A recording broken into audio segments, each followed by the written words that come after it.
स्वस्ति श्री गणेशाय नमः।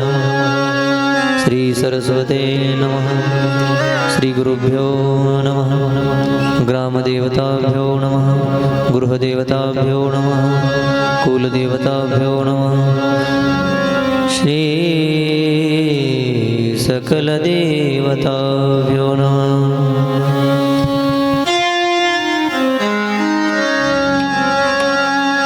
वक्रतुंड महाकाय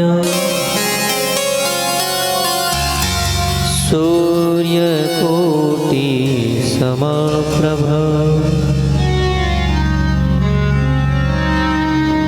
निर्विघ्नं कुरु मे देव सर्वकार्येषु सर्वदा।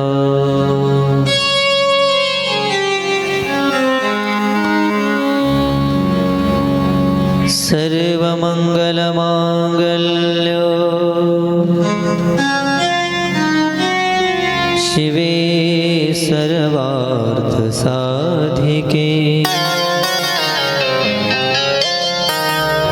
शरण्ये त्र्यंबके गौरी नारायणी नमोस्तुते।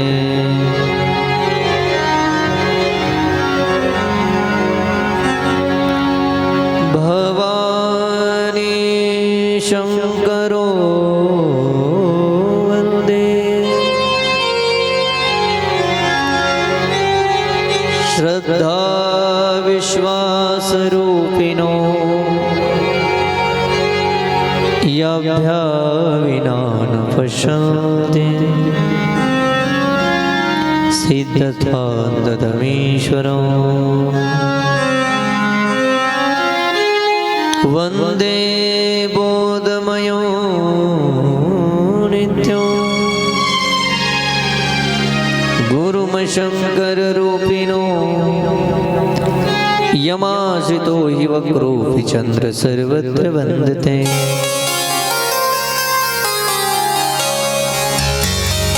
लोकाभिरामं रणरङ्गधीरं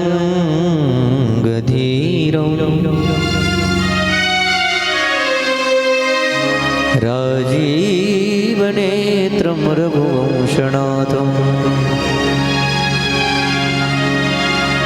कारुण्यरूपं करुणाकरं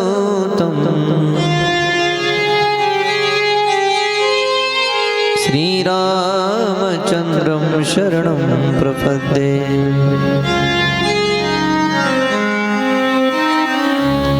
मनोजवं मारुततुल्यवेगं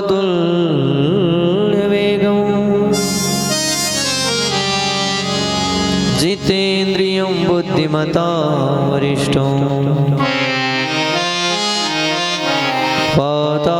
वातात्मजं वानरयूथमुख्यं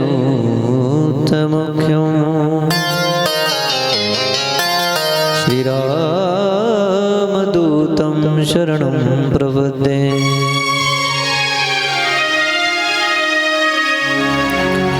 कैलासराणा शिवचन्द्रमौळी फणीन्द्रमाता मुकुटे जळाळी कारुण्यसिन्धो भवदुःखहारी तुझवीन शंभो मज कोण तारी।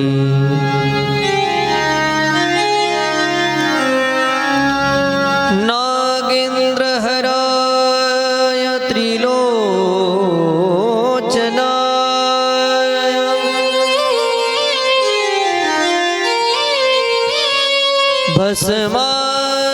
भस्मागरागाय महेश्वराय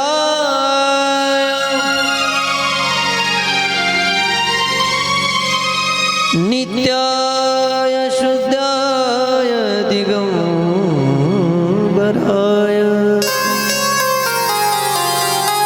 तस्मै नकाराय नमः शिवाय. सर्वांनी हात जोडा, डोळे बंद करा, 12 ज्योतिर्लिंगाचं स्मरण करा. सौराष्ट्र सोमनाथ श्रीशैल्य मल्लिकार्जुन उज्जनिया महाकाल ओंकार ममलेश्वरम परल्या वैद्यनाथंच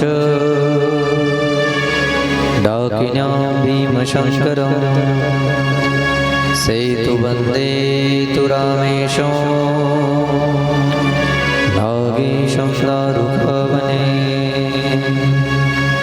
वाराणसातु विश्वेशं त्र्यम्बकं गौतमी तटे हिमालये तु केदारं विष्णेशं च शिवालये एतानि ज्योतिर्लिंगानि सायं प्रातःपठे नरा सप्तजन्म कृतं पाप स्मरणेन विनश्यति स्मरणेन विनश्यति स्मरणेन विनश्यति. नमः पार्वतीपते शिव हर हर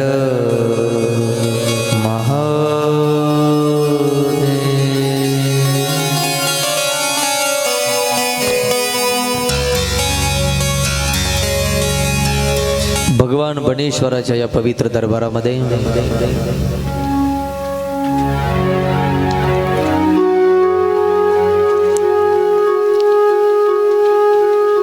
बनेश्वराच्या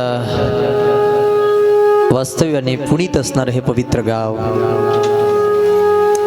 बनसारोळा आणि या गावामध्ये परंपरेने चालत असणारा हा अखंड हरिनाम सप्ताह वार्षिक नियमाला अनुसरून याही वर्षी मोठ्या थाटामाटामध्ये संपन्न होतो आहे.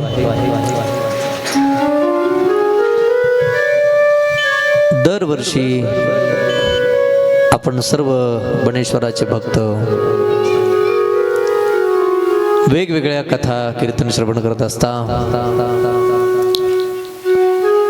या वर्षी बनेश्वराच्या असीमागात कृपेने तुमच्या सर्वांच्या आशीर्वादाने दुपारचं हे शिवकथेचं सत्र माझ्या परम भाग्याने या कथेची सेवा करण्याची संधी मला प्राप्त झाली. हे माझं परम सौभाग्य आहे. आपल्या सर्वांचं सहकार्य, बनेश्वराची कृपा, या कार्यक्रमाला गोड असं मार्गदर्शन वारकरी रत्न, वारकरी भूषण, आम्हा सर्व तरुणांचा आदर्श प्रेरणास्थान आमचे आदरणीय समाधानजी महाराज,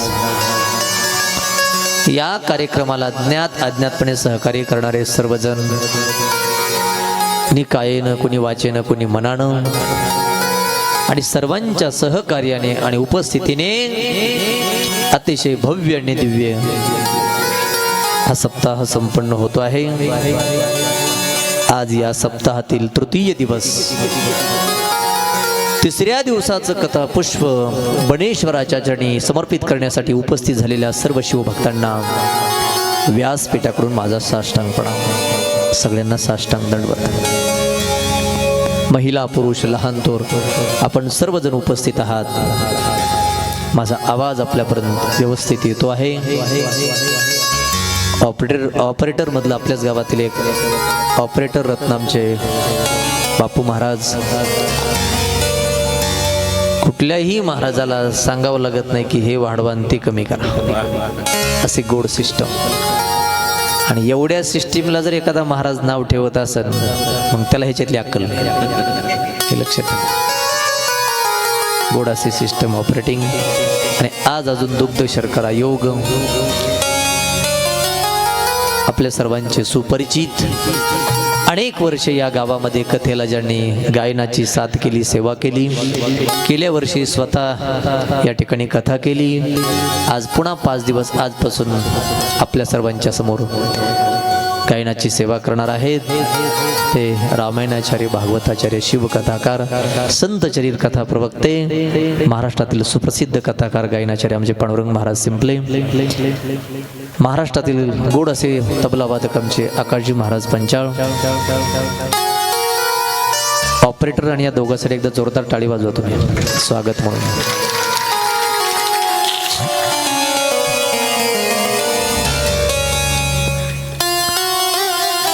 सगळ्यांना वंदन करतो आणि हे कथा पुष्प बनेश्वराच्या चरणी समर्पित करण्याचा प्रयत्न करतो. बघा बघा बघा, तीन गोष्टीचं जेव्हा एकत्रीकरण होत असतं त्यावेळेस ईश्वर कार्याचा शुभारंभ होत असतो आणि ते कार्य पूर्णाहुतीला जात असतं. एक सत्य संकल्प, दोन क्रिया आणि तीन भगवत कृपा. कुठलंही एखादं चांगलं काम करण्यासाठी अगोदर संकल्प करावा लागतो. मला वाटते हा सप्ताह चालू करताना जुन्या काही लोकांनी चांगला संकल्प केला असेल म्हणून इथपर्यंत हा सप्ताह आला. नुसता संकल्प करून चालत नसते, क्रिया करावी लागते. सप्ताह करायचा आहे असा संकल्प करून जमत नाही नुसतं, त्याच्यासाठी हा मंडप उभारावा लागतो, कीर्तनकार पाहावे लागतात, कथाकार पाहावा लागतो, अन्नदाते पाहावे लागतात, आर्थिक दाते पाहावे लागतात. मग ही क्रिया आहे. पहिल्यांदा संकल्प, त्याच्यानंतर क्रिया. नीट ऐका, सत्य संकल्पातीत क्रियेला 100% भगवंताची कृपा होत असते. पण संकल्प सुद्धा सत्य असला पाहिजे, चांगला असला पाहिजे. वर्षानुवर्ष आपल्या सर्वांचा हा पवित्र संकल्प,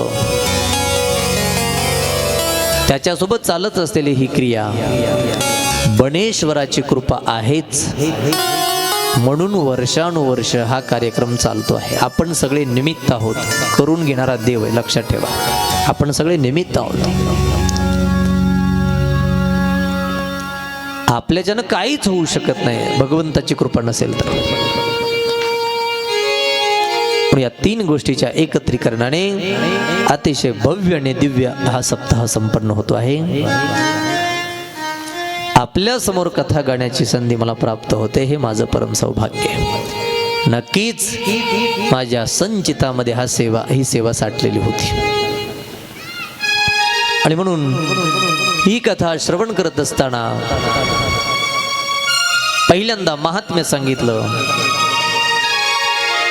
पटण्यासाठी 2 दृष्टांत दिले की देवराज नावाचा ब्राह्मण अंतसमयी शिवकथा ऐकतो आणि कैलासाला जातो. त्याच्यानंतर अधर्मी बिंदुल दुराचारी वागतो, व्याभिचार करतो, नरकाला जातो, पुन्हा पिशाच्य होतो, विंध्य नावाच्या पर्वतावर फिरतो. त्याची पत्नी शिव आराधना करते, शिवाला प्रसन्न करून घेते, शिवलोकाला जाते. पार्वती तिला आशीर्वाद देते. मग पार्वतीला पतीच्या संबंधाने विचारते. पार्वती सगळं वृत्तांत सांगते. मग तिच्या त्या पिशाच्य झालेल्या पतीसाठी विंध्य पर्वतावर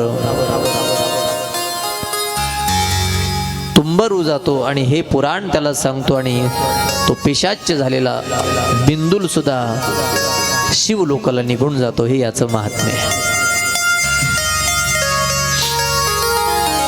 बघा, कलियुगामध्ये ज्याला वाटते आपला उद्धार झाला पाहिजे, भक्ती केल्याशिवाय उद्धार होणार नाही. भक्तीला वगळून उद्धार होणार नाही, लक्षात ठेवा. भक्तीच करावी लागेल. भक्ती करायला तर सगळेच करतो आपण भक्ती, पण मला एक वाक्य बोलायचं तुम्हाला, ऐका. भक्ती करायला आपण सगळेच भक्ती करतोय, पण आपली भक्ती भगवंतापर्यंत पोहोचताना दिसत नाही आणि संतांनी केलेली भक्ती तिथं पोहोचल्याशिवाय राहत नाही. असं का होतंय? कधीतरी विचार करा. भक्ती सगळेच करतो आपण, आपली भक्ती तिथपर्यंत जाताना दिसत नाही, संतांची मात्र गेल्याशिवाय राहत नाही. असं का होत असेल? तर भक्तीमध्ये जे लागतं ते आपल्याकडे कमी पडतं. नीट ऐका, भक्तीमध्ये जे लागतं ते आपल्या भक्तीमध्ये कमी पडतं आणि भगवंताला जे लागतं ते संतांच्या भक्तीत भरपूर असतं, पण त्यांची भक्ती पोहोचते, आपली पोहोचत नाही.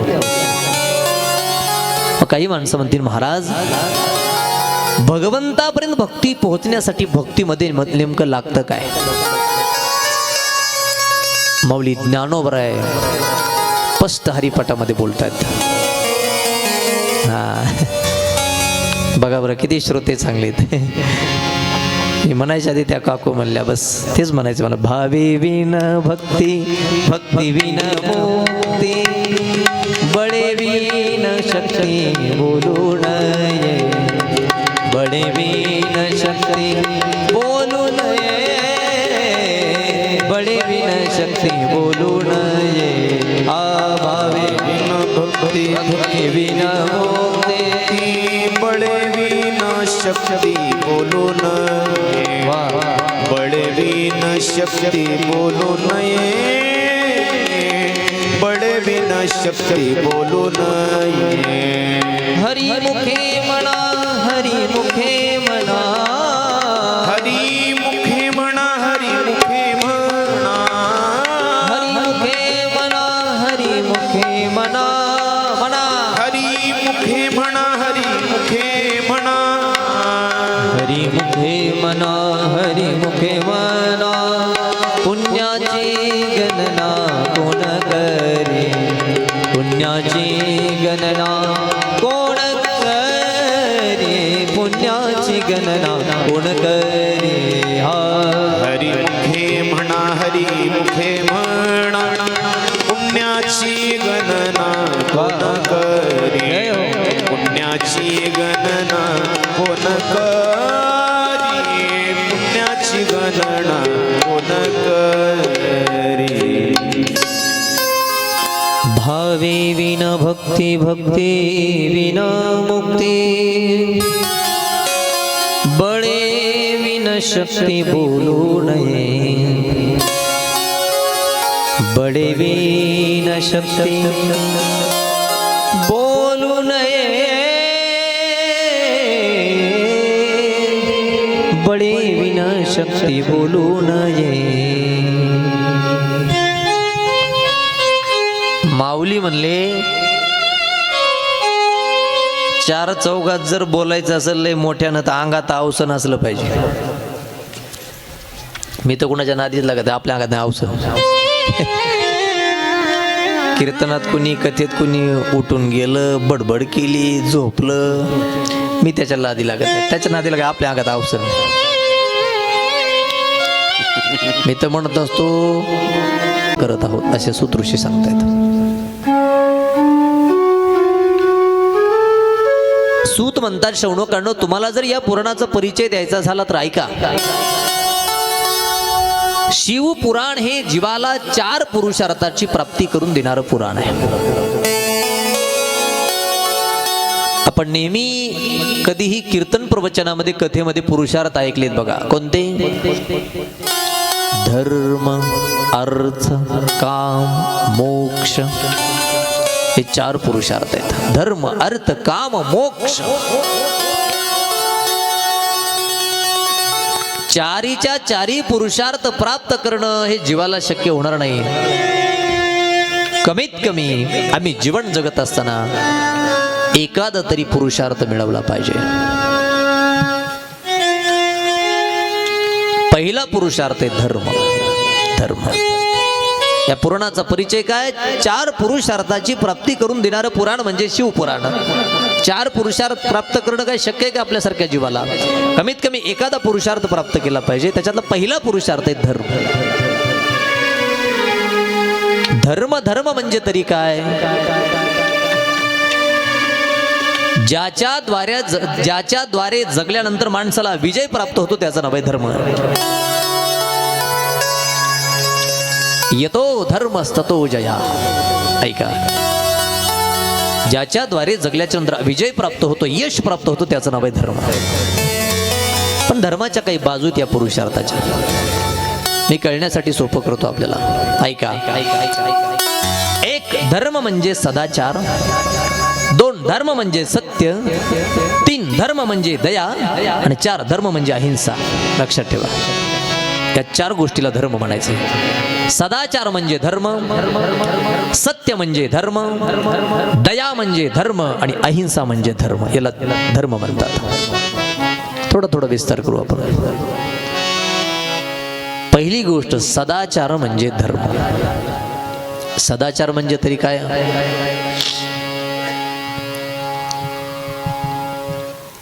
अनाचारे, शास्त्र सांगते, अनाचारेन मालिन्यम अत्याचारेन मूर्खता आचार विचार यो योग सदाचार समुच्यते. शास्त्र सांगते. कशाला म्हणायचं सदाचार? ऐका एका वाक्यात. पवित्र आचार, पवित्र विचार आणि पवित्र उच्चार याचं नाव सदाचार. म्हणजे जीवन जगत असताना पहिली गोष्ट, आमचा आचार म्हणजे आमचं आचरण पवित्र असलं पाहिजे. पवित्र आचार. चला पुढे. पवित्र विचार. स्वतःसाठी तर आमचे विचार पवित्र असलेच पाहिजे, किंबहुना दुसऱ्यासाठी सुद्धा आमचे विचार पवित्र असले पाहिजे.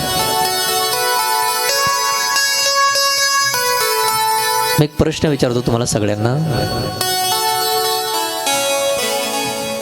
जगामधल्या माणसांना, सगळे आपण त्याच्यामध्ये आलो, नीट सांगा, स्वतःच्या दुःखाचं जास्त दुःख आहे का दुसऱ्याच्या सुखाचं जास्त दुःख आहे? आपण सगळे त्याच्यामध्ये आहोत. बऱ्याच माणसाला स्वतःचं दुःख जेवढं दुखत नाही तेवढं दुसऱ्याचं सुख दुखत आहे. काय महाराज, बघा ना त्या शेजारच्याचं केवढं मोठं घर आहे हो.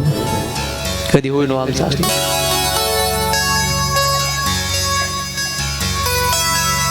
ह्याच्या पुढचे काही लोक आहेत, त्याचं मोठं झालेलं जमतच नाही, ते सुख दिसतंय त्याला, दुखत आहे. आपण जर म्हणलं ना कुणाला, काय तुमच्या शेजारच्यानं बंगला बांधला, त्याला काय महाराज, लोकाच्या मुंड्या मोडून बांधलं, त्याच्यापेक्षा जास्त मोडून तू बांध. दुसऱ्याविषयी पवित्र विचारच नाही आपला. लक्षात ठेवा. पवित्र आचार आणि दुसरी गोष्ट आहे पवित्र विचार. आपल्या, अरे स्वतःसाठी तर पवित्र विचार कोणीही करेल, दुसऱ्यासाठी पवित्र विचार करता आला पाहिजे कधीतरी.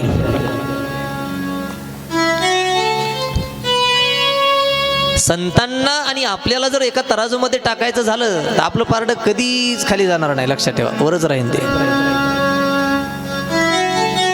आपण फक्त अगोदर स्वतःचा विचार करतो, संत अगोदर जगाचा विचार करतात. कोण्याही जीवाचा न घडो मत्सर, कोण्याही जीवाचा न घडो मत्सर, वर्मी सर्वेश्वर पूजनाचे, वर्मी सर्वेश्वर पूजनाचे, आई काजी तुम्ही भक्त भागवत, कोण्याही जीवाचा न घडो मत्सर. ऐका, अहिंसा कशाला म्हणायचं? यत किंचितही, दुसऱ्या विषयी आपल्या मनामध्ये वाईट न येणं, याचं नाव अहिंसा आहे. यत किंचितही म्हणजे तिळा इतकं सुद्धा किंवा त्याच्यापेक्षा कमी दुसऱ्याचं वाईट चिंतन आपल्या मनात न येणं, याचं नाव अहिंसा आहे. रोज आपण दैनंदिन काम करत असताना आपल्या हात पायाने अनेक प्रकारचे जीव मरत असतात. लक्षात ठेवा, हिंसा आहे ती. मुंग्या मरतात, मुंगळे मरतात, अजून छोटी छोटी कीटक आपल्या हातून, ते जीवच आहेत. लक्षात ठेवा, शरीर जरी त्यांना मोठं नसलं तरी ते जीवच आहेत. आपल्यामध्ये जो जीव आहे त्यांच्या, शरीर जरी त्यांना आपल्यासारखं नसलं तरी आपल्यामध्ये जो जीव आहे तो त्यांच्यामध्ये जीव आहे. त्यांना सुद्धा मारणं ही हिंसा आहे. लक्षात ठेवा. थोडं पुढे बोलू का? मच्छर जरी मारला तरी हिंसा आहे. तरी बऱ्याच जणांच्या घरात बॅट आहे, बॅट चार्जिंगची. शोधू मारतात माणसं मच्छरला. दिवस मावळला की बॅट हातात, कॉट खाली बॅट फिरवायची, टेबल खाली बॅट फिरवायची, कपाटाखाली फिरवायची, बसतात ना तशा ठिकाणी, खिडकीमध्ये न्यायची. सापडू मच्छर मारी देत माणसं. चट चट चट.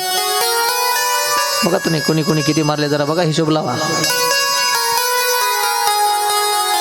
ज्यांनी ज्यांनी मारलेत मी त्यांच्या बाजूने. तुम्ही म्हणता असं कसं काय? पांडू महाराज, आकाश महाराज, मला मच्छर मारणाऱ्या माणसाचा रागच येत नाही बघा. ती मच्छरच इतकं कडू आहे ना, गाणं म्हणू म्हणू चावत आहे. तुम्ही कुठेही झोपा, चावताना साधं चावत नाही, ते गाणं म्हणू म्हणू चावत आहे. मला राग येते बघा त्या मच्छरचा. पुन्हा अजून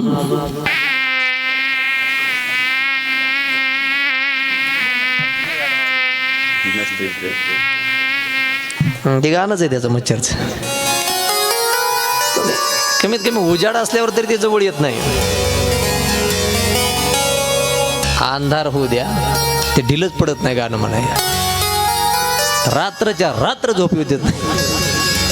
ऐका मच्छराला अजून मला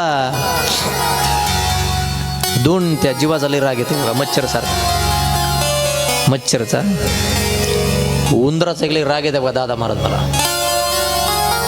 आपल्याच घरात राहतंय, आपलंच खातंय आणि पुन्हा फळीवर डब्यावर आपलं काय चाललंय, काय आपलं आमचं खाऊन राग येते.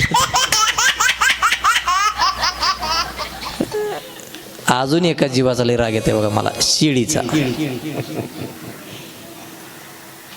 तिला काही विचारा, कोरोना कुणी आणला? म्या. पाहिजे ते आहेत. नीट ऐका, मच्छरासारखा जीव सुद्धा आपल्या हातून मरण ही हिंसा आहे. लक्षात ठेवा, हिंसा आहे. ही हिंसा नसता आपल्याकडे अहिंसा असली पाहिजे.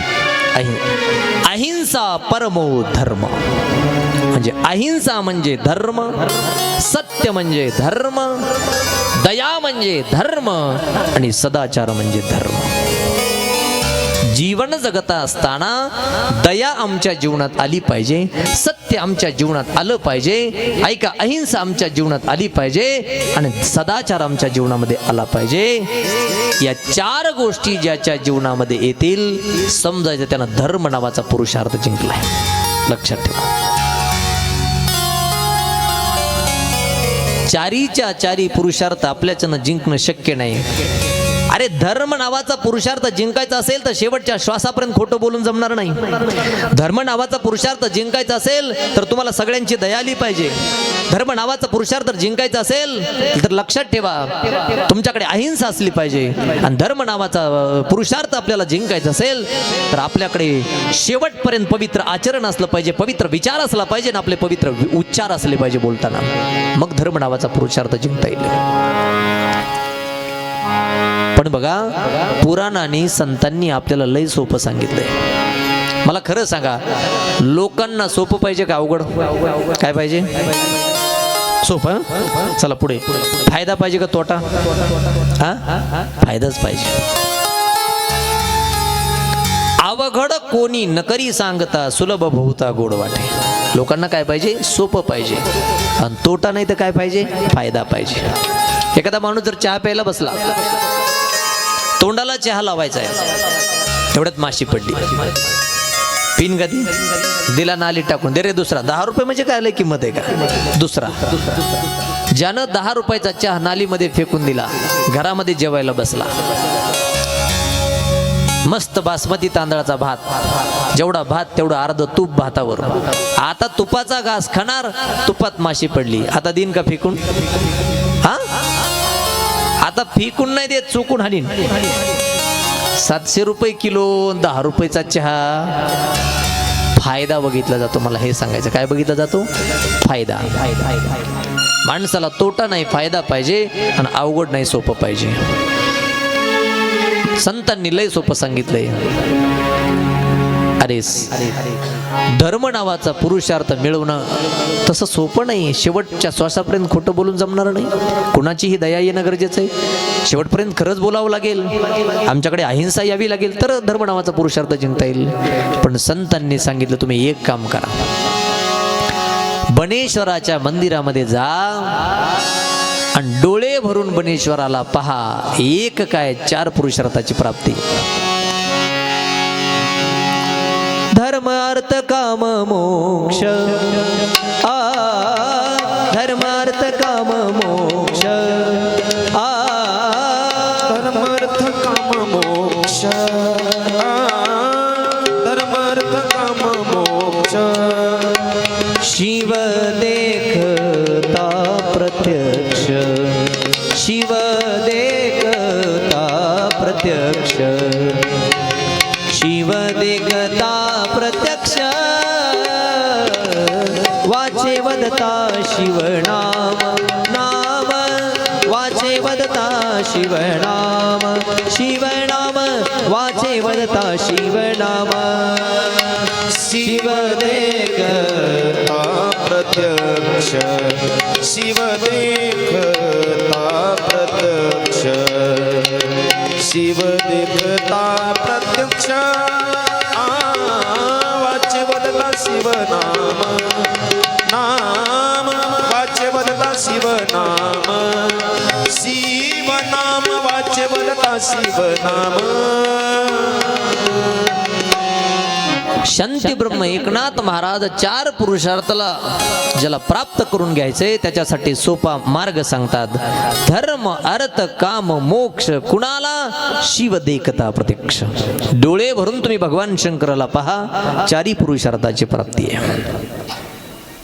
सूत ऋषी शौनकांना सांगताय, शौनकांनो या पुराणाचा परिचय देताना ऐका रे, शिवपुराण हे 4 पुरुषार्थाची प्राप्ती करून देणारं पुराण आहे.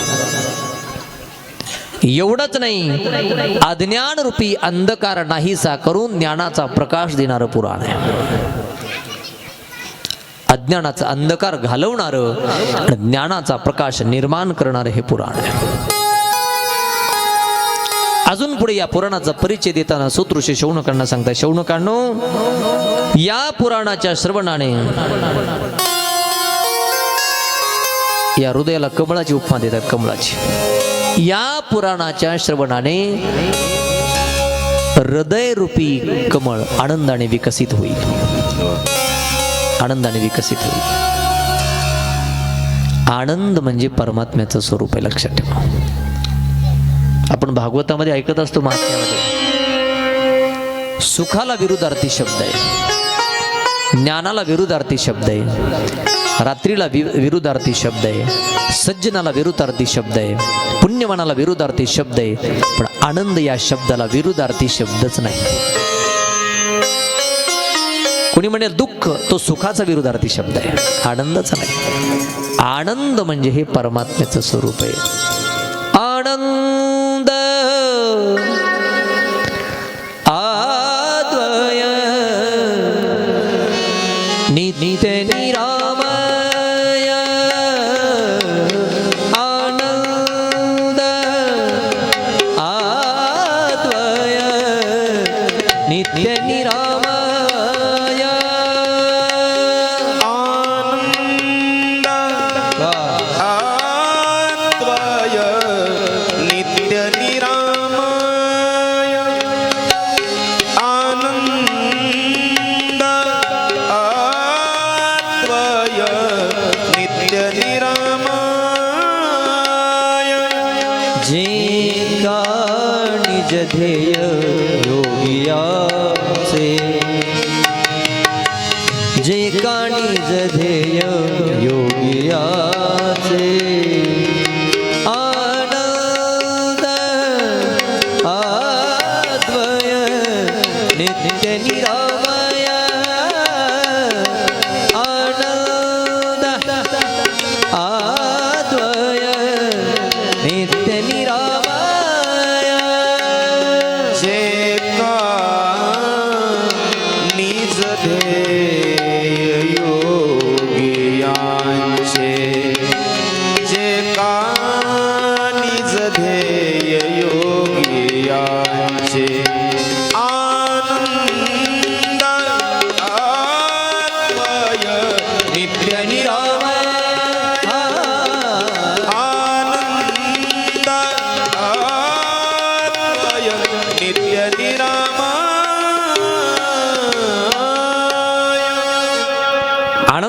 हे भगवंताचं पण व्यासांनी याला 24,000 श्लोकामध्ये संक्षिप्त केलंय.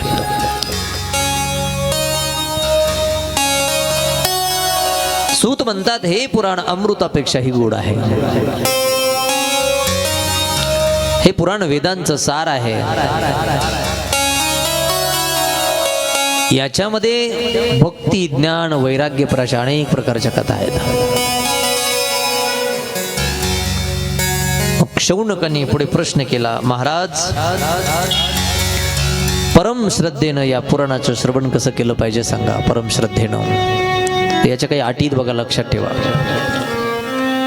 अगोदर मी काही या पुराणामध्ये जे वाक्य आले, परम श्रद्धेनं श्रवण कसं करावं, एका एका वाक्याला आपल्या समोर ठेवतो आणि पुन्हा थोडा थोडा त्याचा विस्तार करतो.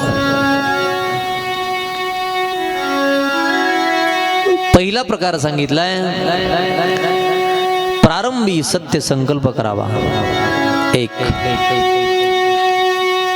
शक्य त्यांनी उपवास करावा. 2, उपवास करणं शक्य होत नसेल तर कथेनंतर एक वेळ जेवावं.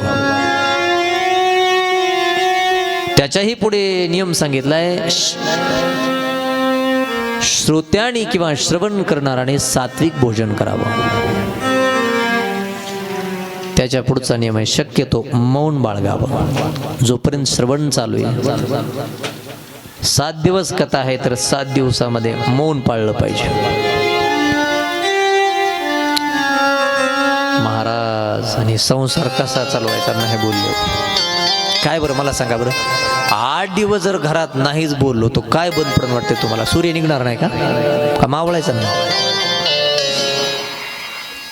आपल्याला हे जमत नाही म्हणून तर फळ जास्त भेटत नाही. तुम्हाला सांगतो,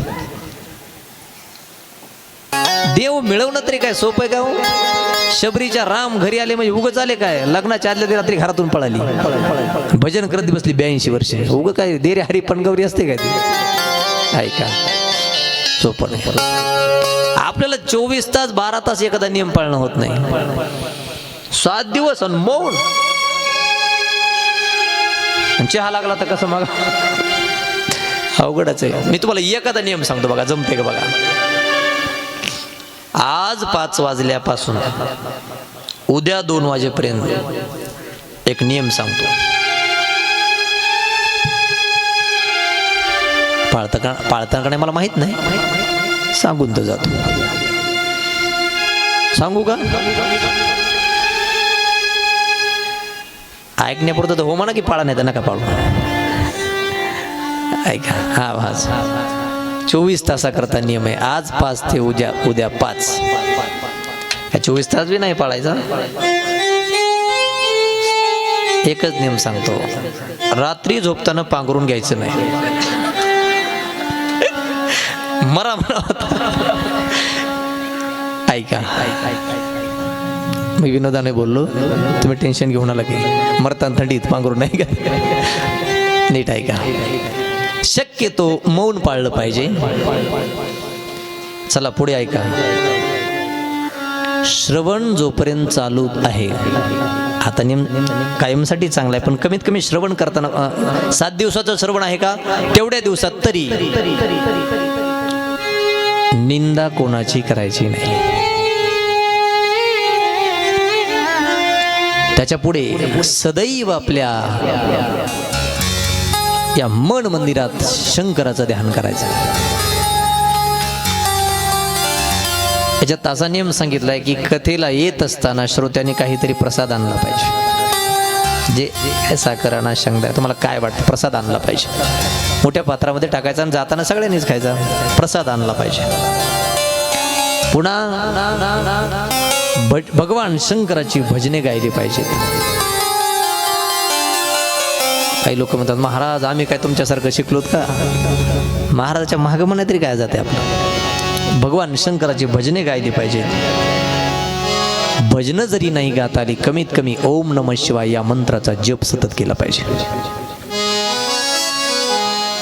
आणि शक्य होईल तेवढं जशी परिस्थिती आहे तसं दान केलं पाहिजे. असे या पुराणाचे नियम आहेत. आता थोडा थोडा त्याचा विस्तार करू आपण. प्रारंभी सत्य संकल्प केला पाहिजे. आपण जर एखाद्या ह्या पुराणाचं आयोजन केलं, बघा आम्ही बऱ्याच वेळा कुठल्याही निमित्ताने कथा करतो, वास्तुशांतीच्या निमित्ताने कथा करतो, वर्षश्राद्धाच्या निमित्ताने कथा करतो, सप्ताहामध्ये कथा करतो, बऱ्याच वेळा कुठल्या ना कुठल्या मावंद्याच्या निमित्ताने कथा करतो आम्ही. वर्षश्राद्ध, मावंद, पुन्हा घराची वास्तुशांती, अशा अनेक प्रकारच्या आम्ही. कुणाची जर म्हणजे एखाद्यानं आत्महत्या केली असेल तर त्याच्या निमित्ताने आम्ही कथा करतो. मग ज्याच्या निमित्ताने ही कथा करायची त्या निमित्ताने संकल्प केला पाहिजे. आता संकल्प ब्राह्मण मंडळी आपल्याकडून करून घेतात. हातामध्ये छोटी पळीभर पाणी घेतलं जातं, त्याच्यामध्ये पुन्हा ते हळदी, कुंकू, अक्षदा, फुलं टाकून जे काय आपल्याला कशाच्या निमित्ताने ते करायचंय त्याचा संकल्प करायचं, आपल्या कुळदेवाचं स्मरण करायचं आणि ज्या देवाचं चिंतन करायचं त्याचं ध्यान करून पाणी सोडून द्यायचं, संकल्प करायचा. हा संकल्प जर आपला चांगला असेल आणि विधिवत जर आपल्याकडून ते सगळं झालं, फळ मिळणार नाही असं होणार नाही, मिळणारच. काय होते, संकल्प करत असताना सुद्धा सगळ्यांचा संकल्प सत्य नसतो. देवाचा स्वभाव आहे असत्य संकल्प देव पूर्ण करत नाही आणि सत्य संकल्प पूर्ण केल्याशिवाय राहत नाही. सत्य संकल्पाचा दाता नारायण, सर्व करी पूर्ण मनोरथ. लक्षात ठेवा. प्रारंभी सत्य संकल्प केला पाहिजे आणि संकल्प सुद्धा तो सत्य असला पाहिजे. लक्षात ठेवा, सत्य संकल्प असला पाहिजे. त्याच्यानंतर शक्य आहे त्याने उपवास केला पाहिजे. उपवास, उपवास शब्दाचा अर्थ आहे, उपवास म्हणजे काय, उप म्हणजे जवळ आणि वास म्हणजे राहणे. ज्या देवाचा उपवास आहे त्या दिवशी त्याच्या जवळ राहणे म्हणजे त्याचं भजन, चिंतन, पूजन, हा उपवास शब्दाचा अर्थ शास्त्राने सांगितला आहे. पण उपवास शब्दाचा अर्थ आपण सगळ्यांनी वेगळा केला आहे. भाकरन भाजी खायची नाही आणि मरुस्त शाबुदाना खाल्ल्याशिवाय राहायचं नाही. याला उपवास म्हणतो आपण सगळे. उपवास म्हणजे भगवंताच्या जवळ त्या दिवशी जास्त राहणे, जास्त साधना, जास्त पूजन, जास्त भजन, हा उपवास शब्दाचा अर्थ आहे. उपवास शब्दाचा खरा अर्थ आहे काही न खाणे. याला वैज्ञानिक कारण काय सांगितलंय, 15 दिवसाला एकादशी असते. चला आता ज्यांना ज्यांना एकादशी असते त्यांनी हात वर करा प्लीज. म्हणजे 99% हात वरी आहेत. चालतंय, ओके ओके.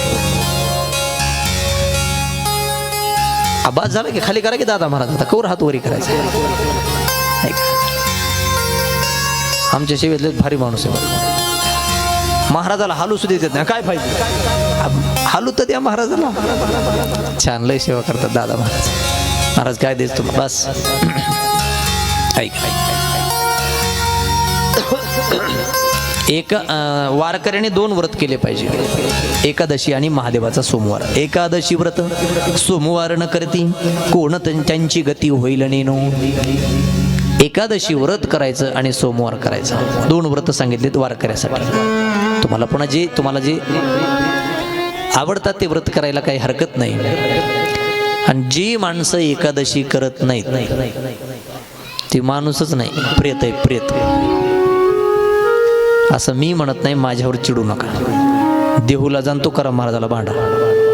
तुकाराम महाराज म्हणजे ज्याला एकादशीचं व्रत नाही ते माणूसच नाही, प्रेत आहे.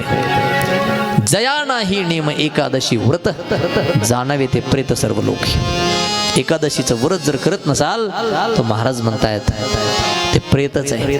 एकादशीचं व्रत केलं पाहिजे.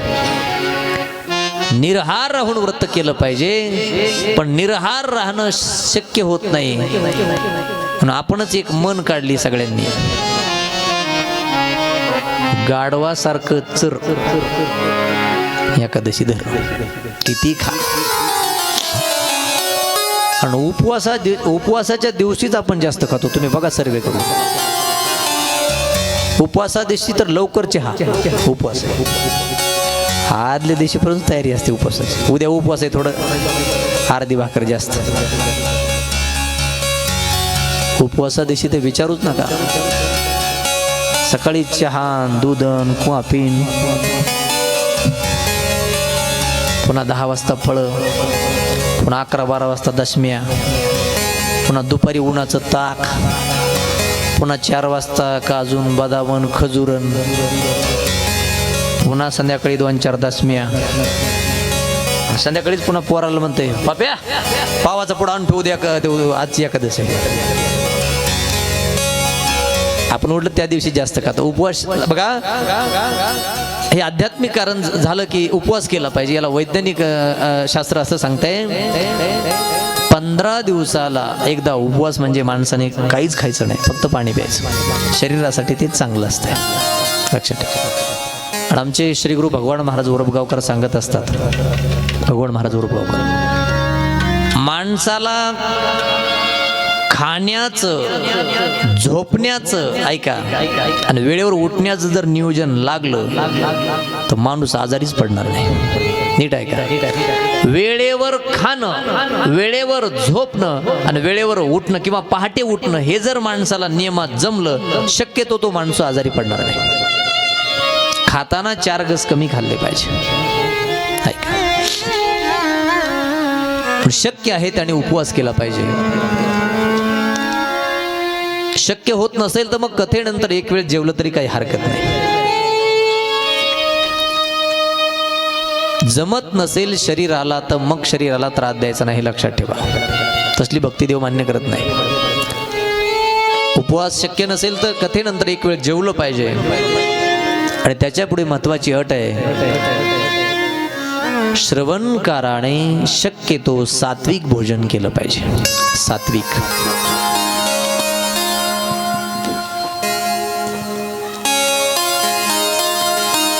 आता सात्विक भोजन कशाला म्हणायचं तर ऐका, ज्या भोजनामुळे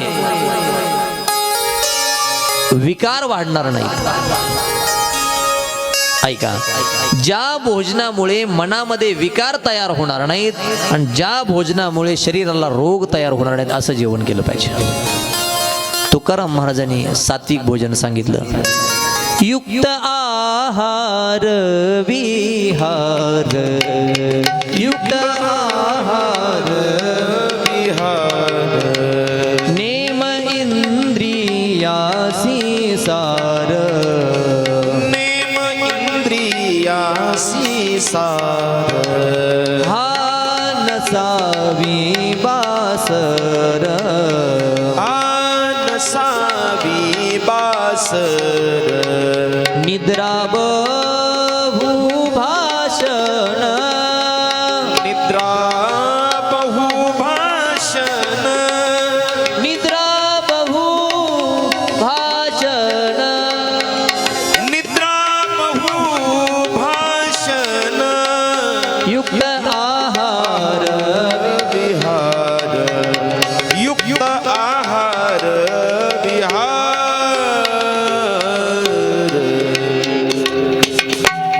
युक्त आहार विहार.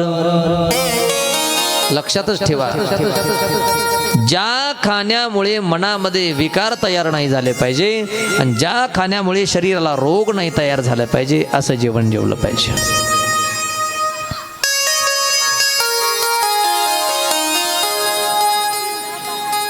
सात्विक भोजनाचे काही तत्व सांगितलेत. ताजी फळं, ताज्या भाज्या, दूध, दही, ताक, तूप, सात्विक भोजनाचे तत्व सांगितले, लक्षात ठेवा. म्हणजे हलकं अन्न खाल्लं पाहिजे, पचण्यास सोपं गेलं पाहिजे, लक्षात ठेवा. त्याच्याही पुढे तिखट, तेलकट आणि मसालेदार खायचं नाही. हे मनाला आणि शरीरालाही चांगलं नाही, लक्षात ठेवा. कमी तिखट, कमी तेलकट, कमी मसालेदार जर खाल्लं तर आपली पचन संस्था मजबूत राहते. 75% जास्त रोग माणसाच्या पोटातून तयार होतात, लक्षात ठेवा. खाणं बिघडलं की पचन संस्था बिघडते आणि पचन संस्था बिघडली की विकाराला सुरुवात होते किंवा रोगाला सुरुवात होते. लक्षात ठेवा, पचन संस्था बिघडू नये याचा विचार करून खाल्लं पाहिजे. लक्षात ठेवा, ज्याला 2 भाकरीची भूक आहे त्यानं 1.5 भाकरीवर थांबलं पाहिजे.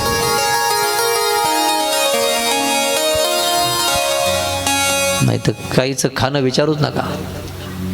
एकदा बसले की पुंडली मरुस्त खातील. काय संस्था जर बिघडली तर मग रोग तयार होतात. एका रोगातून दुसरा रोग, दुसऱ्या रोगातून तिसरा रोग, मग पुढे हे वाढत जातं आणि कंट्रोल होत नाही. मग माणसाला मृत्यूच्या दिशेने जावं लागतंय. हे खाण्यापासून सुरुवात आहे, पिण्यापासून सुरुवात आहे. लक्षात ठेवा, सात्विक अन्न जर आपण खाल्लं तर मन एकाग्र सुद्धा राहतं आणि शांत सुद्धा होतं. आणि अजून एक नियम आहे बघा, सात्विक भोजन खाण्यापेक्षा सात्विक भोजन अगोदर तयार केलं पाहिजे. मग सात्विक भोजन तयार करण्यासाठी करणारीनं काय केलं पाहिजे, भोजन करताना सुद्धा देवाचं भजन केलं पाहिजे. ते काही कोणाला ऐकून नाही जाण्यासारखं नाही, असं नाही, मनातल्या मनात आपण भजन केलं पाहिजे. स्वयंपाक करताना जर भजन केलं तर त्या भजनाचा परिणाम अन्नावर होत असतो, मग त्या अन्नाचा परिणाम खाणाऱ्यावर होत असतो. लक्षात ठेवा, क्रोधामध्ये जर स्वयंपाक केला परिणाम अन्नावर, त्याचा परिणाम खाणाऱ्यावर. लक्षात ठेवा, हे सूत्र आपण ऐकून पाळले पाहिजेत. आता मला सांगा, रामायणामध्ये कथा आली आहे, राजा दशरथाच्या महालामध्ये काही कमी दाशा असत्या का?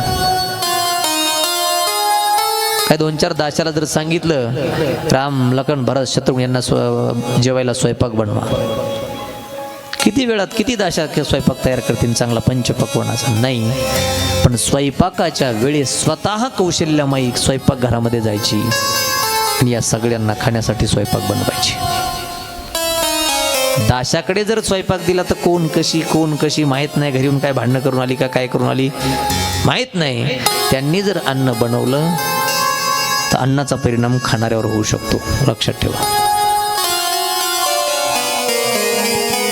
पण आता या विज्ञानाच्या प्रगतीमध्ये या सगळ्या गोष्टी जरा लोप पावत चालल्यात.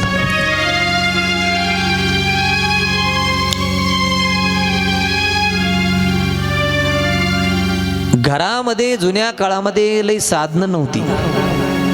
आता स्वयंपाक बनवायचं म्हटलं तरी काय मशीन वगैरे असल्या काही साधन होती का? पण चवदार रुचक स्वयंपाक लागायचा. आता सगळं प्रगती झाली पण जुन्या गोष्टी निघून गेल्या बघा. जुन्या काळामध्ये बघा तुम्ही, एडी वाकडी 3 दगडाची चूल असायची, ते दगडही नीट नसायची, एक खाली तर एक वर, इथं मेळ सुद्धा नव्हता. 3 दगडाची वेडी वाकडी चूल, त्याच्यात तुराट्याचं सरपण, फुटका तवा, फुटकी काटवट, बाई भाकर कराय बसली, पीठ टाकणार, पाणी टाकणार, भाकर चुरणार, भाकर तव्यावर टाकणार, तव्यावर अर्धी भाकर भाजली की पूर्ण भाजण्यासाठी ती भाकर कुठं लावणार? चुलीला लावणार. चुलीला लावलेली भाकर अगदी काही क्षणामध्ये अशी टम फुगायची. जुन्या काळात भाकर फुगायची, आता करणारी फुगती रे बाबा. मला इथून काय सांगायचंय, करणारी जर फुगली तर खाणारा किती फुगण, तुम्ही ह्याचा विचार करा. त्याच्यामुळे स्वयंपाक करताना सुद्धा काय केलं पाहिजे? भजन केलं पाहिजे. भजनाने स्वयंपाक सात्विक होईल, खाणाऱ्याचं मन सुद्धा सात्विक होईल. बघा, संतांनीच आम्हाला, संत सावता महाराज सांगतात, भजन करण्यासाठी इकडे तिकडे कुठे जायची गरज नाही. तुम्ही जिथे आहात, ज्या कामात आहात, तिथं तुम्ही भजन. कांदा मुळा भाजी अवघी विठाबाई माझी, कांदा मुळा भाजी अवघी विठाबाई माझी, कांदा मुळा भाजी अवघी विठाबाई माझी. श्रीराम वाह, श्रीराम जय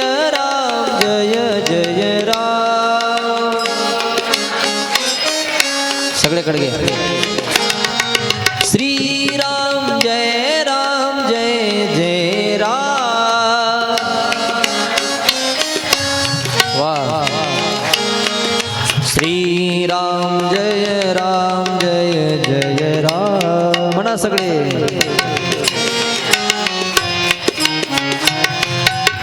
पतित पावन सीतारा. वा वा वा. पतित पावन सीतारा. वा वा. रघुपति राघव राजा राम. वा वा. रघुपति राघव राजा राम.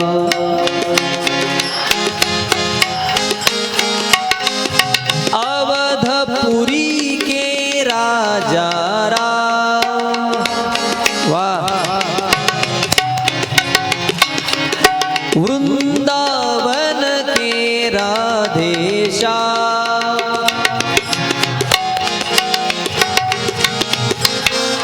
श्री राम जय राम जय जय राम. जय हो बाबा.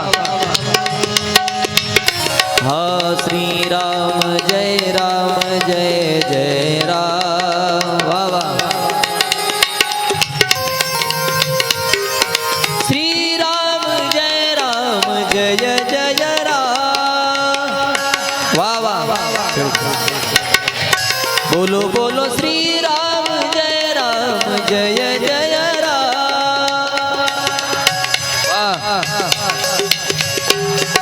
श्री राम जय जय राम. श्री राम जय जय राम.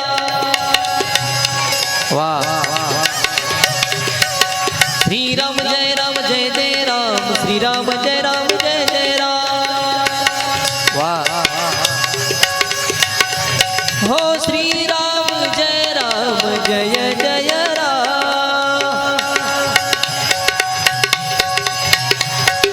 रघुपति राघव राजा राम. पतित पावन सीताराम. जय हो. रघुपति राघव राजा राम. पतित पावन सीताराम. बोलो बोलो श्री राम जय जय राम. श्री राम जय जय राम. बोलो बोलो श्री राम जय जय राम. श्री राम जय जय बोलो राम. बोलो श्री राम जय जय राम. श्री राम जय जय राम. बोलो श्री राम जय जय राम. श्री राम जय जय राम. श्री रामचंद्र भगवान की.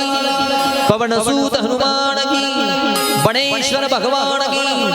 नमः पार्वती पदे शिव हर हर महादेव.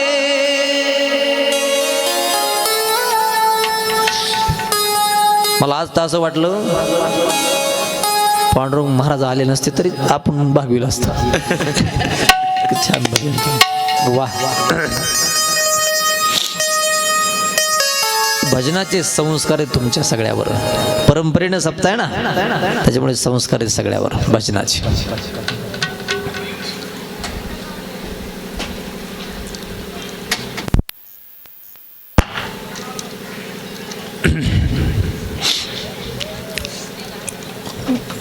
या परम श्रद्धेने शिवपुराण कसं श्रवण करावं हे सांगत असताना सात्विक अन्नाबद्दल मी विचार सांगत होतो. अन्न चांगल्याचं खाल्लं तर बुद्धी चांगली होते, वाईटाचं खाल्लं तर बुद्धी वाईट होते. मी त्याच्याकरता तुमच्यासमोर एक प्रसंग मांडत होतो. भीष्माचार्य देवाला प्रार्थना करत होते, माझा प्राण जाताना सुंदर पितांबर धारण केलेला तू माझ्या समोर असावा, तुझ्या चेहऱ्यावर हास्य असावं, तू एकटा नसावा, राधा तुझ्या सोबत असावी. आणि ऐक देवा, कंठातून माझा प्राण जात असताना मला त्रास नाही झाला पाहिजे. मला खरं सांगू का, मरताना माणसाला किती त्रास होणार आहे हे संतांनी सांगितलं. एक एक रोमाच्या ठाई सहस्र विंचवाची वेदना पाहिजे. सहस्र म्हणजे हजार. प्रत्येक माणसाच्या अंगावर 3.5 करोड रोम आहेत. रोम छोटे छोटे. 3.5 करोड गुणवले 1000. ऐका गणित, 3.5 करोड गुणवले 1000. एवढं उत्तर जे उत्तर येईल, समजा मी सोपं सांगतो,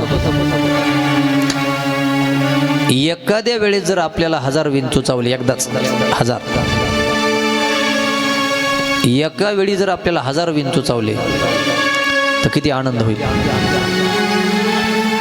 एकदा 1000 विंचू, अरे ज्याला ज्याला एकदा एक चावला त्याला माहिती कशी मजा आहे त्याची. ती सकाळी सकाळी शेतात जावं, काहीतरी 10-11 वाजता कामाला सुरुवात करावी, कुठला तरी आयचनात विंचू असावा, त्यानं हाताला दणका मारावा, हाताची आग आग व्हावी, माणसानं गावाकडं पळावं आणि पुन्हा रस्त्यात चढविणाराची भेट व्हावी. मेला मग तर उतरणार भेटतच नाही, कारण जगात चढविणारे जास्त आहेत. लक्षात ठेवा, उतरणाराची संख्या कमी आहे, चढविणाराची संख्या जास्त आहे जगामध्ये. अरे विचार करा, एकदा एक विंचू चावला तर त्याच्या वेदना 24 तास सहन होत नाहीत. कल्पना करा, 1000 सोडा, 3.5 करोड गुणवले 1000, हे जे उत्तर येईल मरताना, तेवढे विंचू एकदा चावल्यावर जेवढं दुःख होईल, कल्पना करा मरताना त्याच्यापेक्षा जास्त दुःख होणार. किती त्रास असेल. म्हणून माणसं सरळ म्हणतात, बोलत गेला का मोक्ष भेटला त्याला. कंठातून प्राण जात असताना फार त्रास होतो असं संतांनी सांगितलंय. पण लक्षात ठेवा, आयुष्यामध्ये ज्याने भक्ती केली त्याला त्रास होत नाही, ही गोष्ट लक्षात ठेवा. भक्ती केली त्याला त्रास होत नाही. ज्यानं भक्ती, भजन, पूजन, साधू संतांची सेवा, वारी, व्रत, उपासना केली त्याला त्रास होणार नाही, हे लक्षात ठेवा. त्याच्यासाठी हे करायचं. नाहीतरी या जगातलं सगळ्यात मोठं सत्य माणूस एक दिवस मरणार आहे, बाकी सगळं खोटं आहे. लटिका व्यवहार सर्व हा संसार. सत्य जर कुठलं असेल तर एक दिवस सगळ्यांना या जगातून जायचे, लक्षात ठेवा. भीष्माचार्य म्हणतात, माझा प्राण जात असताना मला त्रास नाही झाला पाहिजे. तू समोर असला पाहिजे, तुझ्याच्यावर हास्य असलं पाहिजे, पितांबर धारण केलं पाहिजे तू, आणि राधा तुझ्या सोबत असलं पाहिजे. भीष्माचार्य म्हणतात, अशी माझी इच्छा आहे, याच्या पलीकडे तुझी मर्जी. एक भक्त की है अर्जी, खुद गर्ज की है गर्जी, देवा आगे तुम्हारी मर्जी. याच्यापेक्षा तुला काय वाटतं ते कर्म. हरिपाठामध्ये तुकोबरायचा अभंग आहे, तुझं वाटे आता ते करी आनंदा.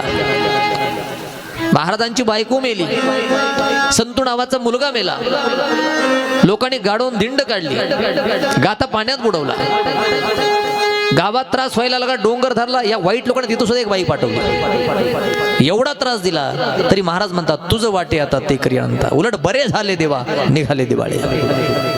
ही साधू वृत्ती आहे. भीष्माचार्य म्हणतात, अशी माझी इच्छा, याच्यापेक्षा तुझी मर्जी, तुला काय करायचं ते कर. आणि मग द्वारकेला जाण्यापूर्वी बाणाच्या शय्येवर पडलेले भीष्माचार्य, त्यांच्याकडून पांडवांना काही हिताचा उपदेश करून घ्यायचा होता. आता बाणाच्या शय्येवर पडलेले भीष्माचार्य पांडवांना धर्माचा उपदेश करतायत. कसं काय केलं पाहिजे, काय नाही केलं पाहिजे, असा धर्माचा उपदेश करत असताना द्रौपदी हसली. भीष्माचार्य म्हणजे, तू का हसली? ती म्हणली, मला हसू याचं आलं, तुम्ही आता लय धर्माच्या गोष्टी सांगायला लागलात मरताना, तुम्हाला लय मरताना चांगलं कळायलंय. तुमच्या डोळ्यासमोर माझं वस्त्र हरण झालं, तेव्हा तुमचा धर्म कुठं गेला होता? तुमची बुद्धी कुठं गेली होती? घाण ठेवली होती का? आता भीष्माचार्य हसले. द्रौपदी, त्यावेळेस मी दुष्ट दुर्योधनाचं अन्न खाल्लेलं होतं, आणि दुष्टाचं अन्न खाल्ल्यामुळे मी निर्बुद्ध झालो होतो. काय व्हायलंय, काय होतंय हे मला त्यावेळेस कळायला पाहिजे होतं, पण कळालं नाही. त्याचं कारण मी त्यावेळेस दुष्टाचं अन्न खाल्लं होतं. अन्न खाल्ल्यामुळं माझं मन बिघडलेलं होतं, मन दूषित झालेलं होतं. चांगलं मन, वाईट मन याला सुद्धा अन्न कारणीभूत आहे, लक्षात ठेवा. म्हणून आपल्यामध्ये एक हिंदी म्हणे, जैसा खावे अन्न वैसा बने मन, जैसा पिवे पाणी वैसी बने वाणी. लक्षात ठेवा, जसं अन्न खातो तसं मन बनत असते. दुष्टाचं अन्न खा, बुद्धी दुष्ट होईल, जे भीष्माचार्याचं झालं. म्हणून सात्विक भोजन असलं पाहिजे, हे सांगायचं होतं.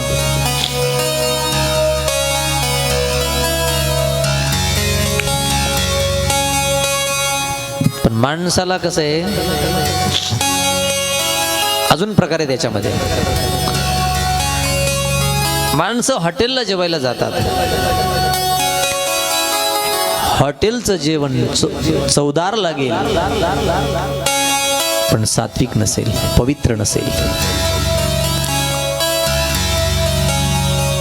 पंक्तीला साधच वरण असेल पण ते सात्विक असेल.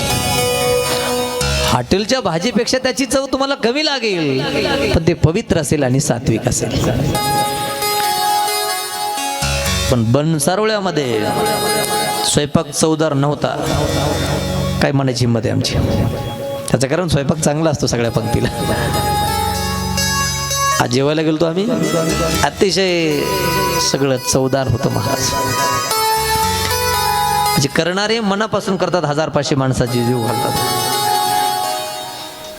आम्ही जेवलो आता, असं वरण बी चवदार होतं का नाही.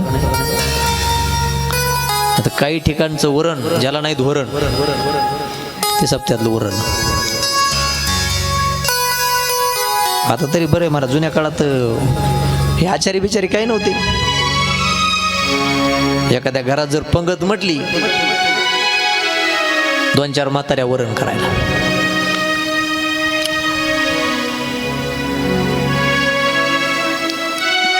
भांडभर पाणी, मुठभर डाळ शिजाय टाकायची, गप्पा मारीत बसायचं. अर्ध्या तासानं कोणीतरी म्हणायचं बघ बघ बघ वरण शिजलं का. त्याच्यातलं एक जण उठायचं, हातात पळी घ्यायची. आता भांडभर पाणी आणि मुठभर डाळ कधी हाताला लागायची ती डाळ. बघणाराच्या हातातल्या पळीची मधल्या डाळीची तासभर पळापळीमध्ये कशी लागायची त्या हाताला. पण जुन्या काळात नव्हतं भेटत. ऐका, हॉटेलचं जेवण रुचकर लागेल, चवदार लागेल पण पवित्र नसेल, सात्विक नसेल. आमच्या सप्त्यातल्या पंक्तीचं जेवण तुम्हाला तेवढी चव लागणार नाही पण ते पवित्र असेल आणि सात्विक असेल. तुमचे विचार बिघडू देणार नाही, पवित्र विचार करेल. भोजन सात्विक असलं पाहिजे. आणि त्याच्या पुढे सांगितलंय की शक्यतो श्रोत्याने, श्रवणकाराने मौन बाळगलं पाहिजे. मौन बाळगलं पाहिजे. मौन जर धारण केलं तर काय होतंय बघा. शास्त्र, शिवपुराण असं सांगते, तुमची ऊर्जा बचत होते. बोलण्याने ऊर्जेचा खर्च होतो, शरीरातल्या ऊर्जा बचत होते. मौन जर पाळलं तर मौन पाळणाराचा मेंदू जास्त काम करतो, लक्षात ठेवा. याचे नियम आहेत. मौनाने माणसाचा मेंदू रिचार्ज होतो. म्हणून तर ज्ञानदेवा मौन जपमाळ अंतरी धरोणी श्रीहरी जपे सदा अनंत वाचाळ बरळती त्या कैसनी गोपाळ पावे हरी. रिकाम बोलायचं नाही, मौन पाळायचं माणसाने. मौन पाळण्याने आपल्या शरीरात काही हार्मोन्स असतात बघा, तणाववाले हार्मोन्स नियंत्रित होतात मौनाने. मौन जर पाळलं तर मेंदू आपला रिचार्ज होतो, जास्त काम करतो आणि अडचणीच्या प्रसंगावर मात करता येते. मेंदू स्ट्रॉंग असतो त्याच्यानंतर. पण मौन पाळल्यानंतर मेंदू स्ट्रॉंग होतो असं सांगतायत. मौन पाळल्यानंतर मेंदूला आराम भेटतो आणि झोपेची समस्या उद्भवत नाही. झोपेची समस्या उद्भवत नाही. ज्यांचा मेंदू शांत त्यांची झोप शांत, ज्यांचा मेंदू स्थिर त्यांची झोप स्थिर. लक्षात ठेवा, ज्याचा मेंदू अस्थिर त्याची झोप सुद्धा अस्थिर. झोपेच्या समस्या उद्भवतात कुणाला? ज्याचा मेंदू शांत नाही त्याला. ज्याचा मेंदू शांत त्याची झोप शांत. मेंदूला शांत करायचं असेल तर रिकामी बडबड करायची नाही, मौन धारण करायचं. मौनाने मेंदूच्या मांसपेशी तंदुरुस्त राहतात.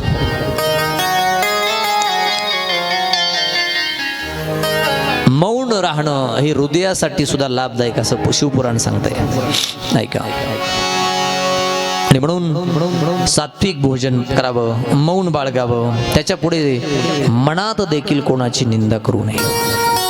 निंदा करू नये. उग कुठेतरी चौकामध्ये ओट्यावर बसून कुणाची निंदा तोंडाने तर करायची नाही, सोडा मनाने सुद्धा कुणाची निंदा करायची नाही.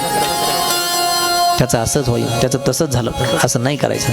आपल्या तोंडाने तर कुणाची निंदा करायची नाही, पण मनाने देखील सुद्धा कुणाची निंदा करायची नाही, लक्षात ठेवा. पण मला सांगा बरं, सगळे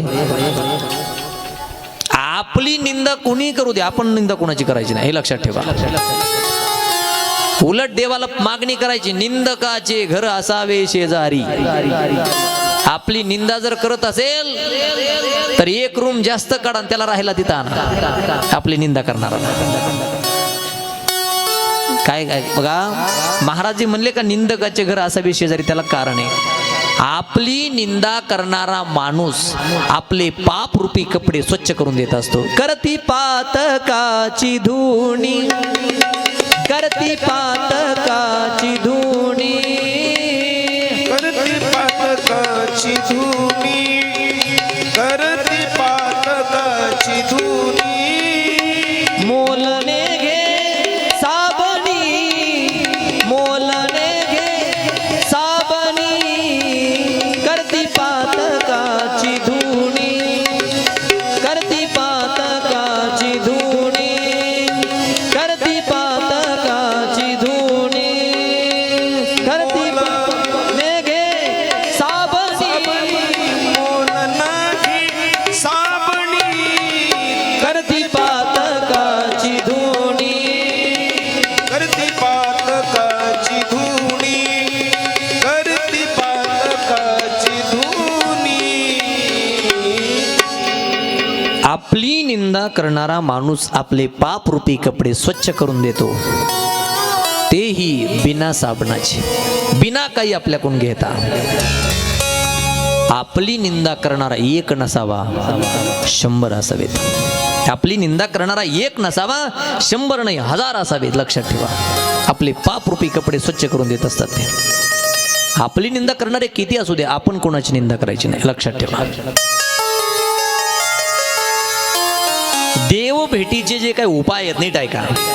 देवाच्या भेटीचे जे उपाय आहेत त्याच्यातला हा एक उपाय आहे की आपण कोणाची निंदा करायची नाही. एक अभंग तुमच्या पाठ असेल, तुझं भावा आहे देव तरी हा सुलभ उपाव. ऐका कोणते कोणते उपाय आहेत. पहिला उपाय, भावे गावे गीत शुद्ध करून या चित्त, तुझं भावा आहे देव. तुला देव पाहिजे का, भावनेने भगवंताचं भजन गा. चला पुढे. तुला देव पाहिजे का, मग मस्तक ठेंगडा करी संतांच्या चरणात, तुझं मस्तक संतांच्या पायावर ठेव. तुला देव पाहिजे का, तुका म्हणे फार थोडा तरी परोपकार, तू परोपकार कर, तुला देव भेटल.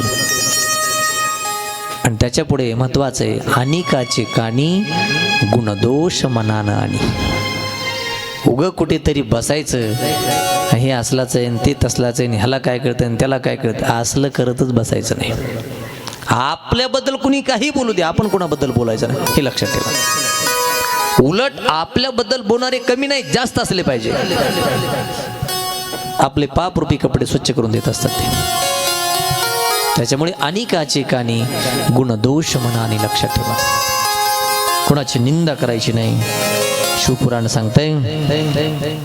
आणि त्याच्यानंतर शंकराची भजने येत नसतील तर ओम नमः शिवाय या महामंत्राचा जप केला पाहिजे. आणि याच्या पुढे महत्त्वाची गोष्ट अजून सांगितली या पुराणे, जशी आपली परिस्थिती आहे त्यानं दान केलं पाहिजे, दान केलं पाहिजे. जे घरात आहे, काय एखादा जर फकीर, भिकारी, महात्मा, साधू, संत, वारकरी फिरस्ती जर आपल्या दारापुढे आला, भिक्षाम देही जर म्हटला, जे आपल्या घरात आहे ते त्याच्या पात्रामध्ये टाकलं पाहिजे. काय तुम्ही भाकरी केली टाका, चपाती केली टाका, जे आपल्या घरात चहा, दूध, कॉफी ते त्याला दिलं पाहिजे. नाही काय देऊ वाटत, मग महाराज म्हणतात फुकटचं पाणी तरी द्या, फुकाची जीवन तरी पाजा. पाणी त्यांना निर्माण केलं, कुठेतरी विहिरीत पडलं, टाकीत आलं, आपल्या दारात आलं, ते पाणी फुकटचं आहे, पाणी तरी द्या त्याला. विणमुख गेली अतिथी नाही सर्व सुकृताची संपत्ती. आपल्या दारातून जर एखादा अतिथी, फकीर, भिकारी, साधू, संत, नीट ऐका, उपवाशी गेला आणि रिकाम्या हाताने गेला तर ज्या घरापुढून तो रिकामा गेला त्या घरचं पुण्य घेऊन जात असतो, लक्षात ठेवा. त्याच्यामुळे जे काय आहे ते त्याला दिलं पाहिजे, लक्षात ठेवा. जशी परिस्थिती आहे तसं दान केलं पाहिजे. मी काल बोललोय, ज्याच्याकडे धन आहे आणि ज्याला धन शुद्ध करायचं त्यानं दान केलं पाहिजे. स्नानाने तनशुद्धी, भजनाने मनशुद्धी आणि दानाने धनशुद्धी. धनाला जर शुद्ध करायचं असेल तर दानच केलं पाहिजे, लक्षात ठेवा. पण माणसं दान करण्यासाठी मोठ्या मनाची लागतात, उदार अंतकरणाची लागतात. काही माणसं फार कंजूस आहेत जगामध्ये. तुका म्हणे धन धनासाठी देती प्राण, लक्षात ठेवा. पण दान करण्यासाठी, संसारासाठी महिला चिकट असतात पण परमार्थासाठी उदार असतात महाराज. कुठल्या गावात आम्ही कीर्तनला जातो, कीर्तन झाल्याच्या नंतर असं सांगितलंय पुराणामध्ये किंवा एखाद्या म्हणजे साधूच्या, संताच्या, महाराजाच्या पाया पडताना रिकाम्या हातानं पाया नाही पडलं पाहिजे. आमच्या हातात जे पैसे येतात ती 99% इकडूनच येतात. बघू आता शेवटच्या दिवशी येतात का नाही.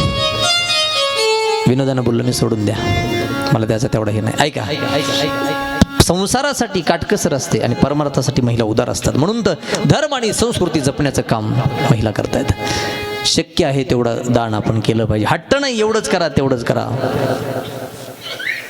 आणि या सर्व नियमाचं पालन करून जर आपण या पुराणाचं आयोजन केलं, हे पुराण केलं, किंवा आपण बसून आपल्या जर आयोजनाचं सामर्थ्य नसेल, आपण जर बसून हे शिवपुराण श्रवण केले एवढ्या नियमाचं पालन करून, तर निश्चित या श्रोत्याला किंवा श्रवणकाराला शिवलोक प्राप्त झाल्याशिवाय राहत नाही, असा या पुराणाचा परिचय. पुढे शौनक सुतांना विचारतायत, महाराज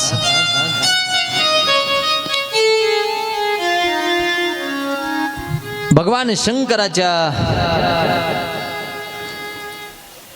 मूर्तीची पूजा करायला पाहिजे का लिंगाची पूजा करायला पाहिजे? त्याच्या अगोदर एक प्रश्न विचारला शौनकांनी, महाराज एक सांगा, देवाचं स्वरूप नेमकं कसं आहे? आता मी जर आपल्याला एक प्रश्न विचारला, देवाला सगुण म्हणावं का निर्गुण म्हणावं?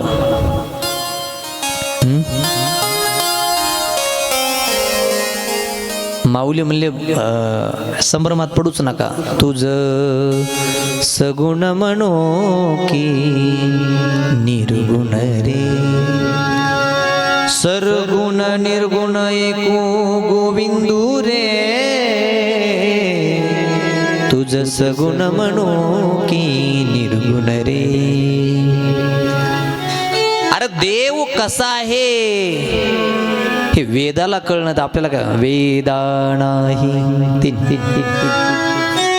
वेदा नाही कळला, वेदा नाही कळला, अंत पार ज्याचा कानडा, राजा पंढरीचा कानडा, राजा पंढरीचा कानडा, राजा पंढरीचा कानडा, राजा पंढरीचा कानडा, राजा पंढरीचा कानडा, राजा पंढरीचा.